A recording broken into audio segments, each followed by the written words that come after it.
What about our responsibility in terms of being wise givers? That is, we have a responsibility to give, and we should give generously, but you don't want the money wasted. So what should you do in terms of how you evaluate and make decisions as to where the money's given? Mm-hmm. Yeah.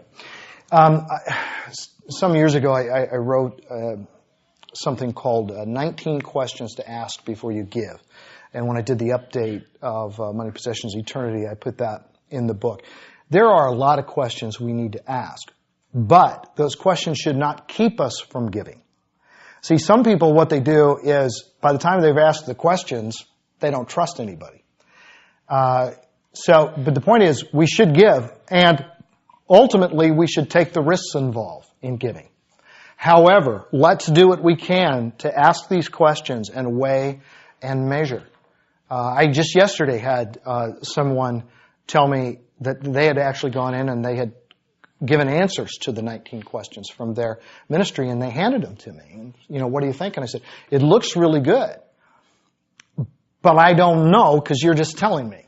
See, and so anytime you base your information on a ministry from the public relations department of that ministry who produces this, chances are it's not going to say, and last year the president of our organization flew around the world first class everywhere he went to help bring relief to the poor.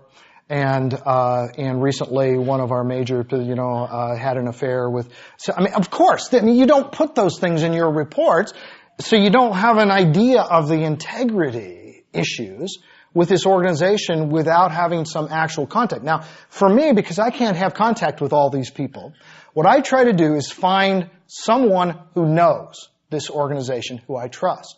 Many years ago, when we were looking for a famine relief organization to support, we called someone who had worked long-term in Africa, in several different parts of Africa, a missions professor, Don Smith, who'd become a friend of mine. I talked to Don and I said, okay, who's the relief organization that you would really recommend in all those years and all those groups?